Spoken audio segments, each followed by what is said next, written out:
Good day mga kabayan, another bank foreclosed property, another day. Sa mga naghahanap ng murang property dito sa Maydaang Hari dahil mahal na po pag bumili kayo ng brand new sa developer, meron tayong available na bank foreclosed. Itong sa harapan ko po ay single attached corner lot at napakaganda ng location nito mga kabayan. Ang tatlong dahilan kung bakit bibilhin mo ang property na to, unang-una, corner lot siya mga kabayan, malaki yung lote. Pangalawa, walang katapat na bahay. At pangatlo po ay malapit lang ito sa entrance gate.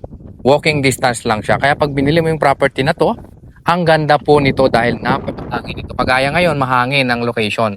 So ito po ay may lot area na 175 square meter and the floor area of 131 square meter.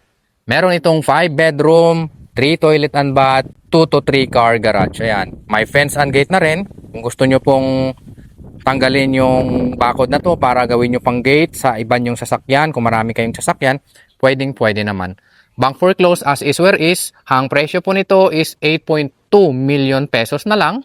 Dati itong 9.6 million pesos. Naka-sale ito ngayon mga kabayan, kaya samantalahin nyo na ito. Sa mga nakakaintindi at nakakaalam ng location ng property na to, along Daang Hari lang po ito. Ang property line natin magsisimula dyan hanggang doon po. So malaki siya, may fence and gate na rin. Pwede nyo nang hilamusan itong mga fence and gate niya. So since bank foreclosed as is where is. So pagpasok natin sa gate, ito yung magiging lanay mo, naka-tiles na siya. So hindi mo na kailangan itong ipa-tiles dahil meron na siyang tiles, okay? Ito yung garahe mo, nakasemento na rin at covered na rin siya kasi balcony yung taas nito. So ito pa yung kabuuan ng property mo, hanggang dito pa siya. Malaki po ito mga kabayan. Ayan o. Kung gusto nyo pong magpa-extend, pwede pa ang isang bahay dito. Ang laki nito. Sulit ito sa presyo niya na 8.2 million pesos. Along Daang Hari, malapit sa Alabang, sa BGC, sa Makati, at malapit sa lahat dahil prime location na po ang Daang Hari. Pasukin na agad natin yung unit, no? So disclaimer lang mga kabayan, meron tayong caretaker dito na nagbabantay sa bahay, okay? So pagpasok natin sa unit, ito po yung itsura niya. Ayan, ito yung living area mo. Medyo malaki siya. Dito naman yung dining area mo. So, repaint and repair dahil may mga tiles po nakapak na. Pero wala akong nakitang leak ng tubig dito. Okay? Kitchen countertop, naka-L na rin siya. Pagagandahin nyo na lang po ito since bank foreclosed as is where is. Ito yung bedroom number 1 or maid's quarter. Medyo maliit lang siya. So, kung may helper kayo, dyan na yung kwarto niya. Dirty kitchen. Ito naman yung itsura niya. So, disclaimer lang mga kabayan. Yung taas nito siguro medyo may butas na yung bubong doon. I-repair nyo na lang. Ipagawa nyo na lang pag nabilin nyo to. Okay? So, dito sa baba, nandito yung master's bedroom. Ito yung itsura niya. Kung may elderly kayong kasama sa bahay, dito na yung kwarto niya sa baba. Medyo malaki ito, kasyang-kasya king or queen size na kama. Meron itong sariling toilet and bath. Ito po yung pintuan, hindi lang natin mapapasok kasi nakalock siya, no? At nandito yung common toilet and bath dito sa ground floor. Ito yung itsura niya, tignan natin. Ayan. Ito yung itsura niya. So since bank foreclosed as is where is, medyo madumi na yung mga tiles natin, toilet bowl.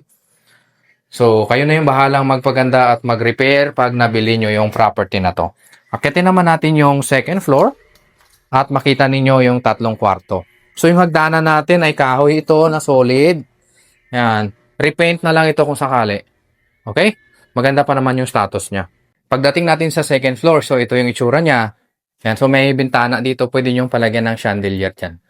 Unahin ko lang itong toilet and bath dito sa taas.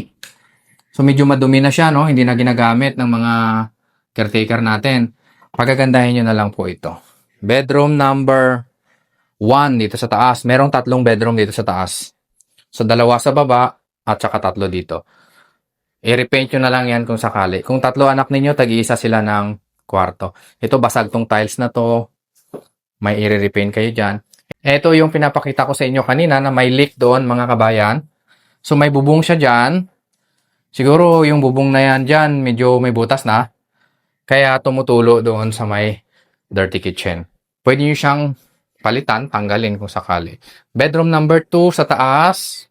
So lahat po ng pintuan, kahoy siya. Wala lang siyang doorknob, papalitan nyo na lang yan kung sakali.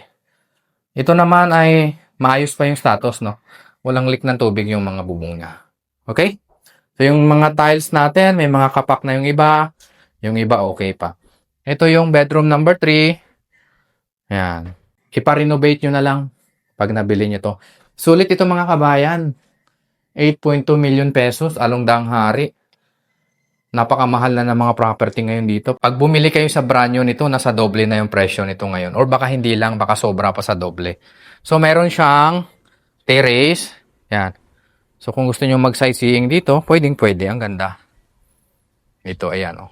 Maluwag pa yung space. 'Di ba? Sulit ito. Wala kayong katapat na bahay. Mahangin dito mga kabayan. Wala nang bidding. Ang price nito 8.2, dating 9.6 million pesos. Kung gusto nyo mag-inquire sa property na to, kontakin nyo lang ako, nasa screen ko lang ang number.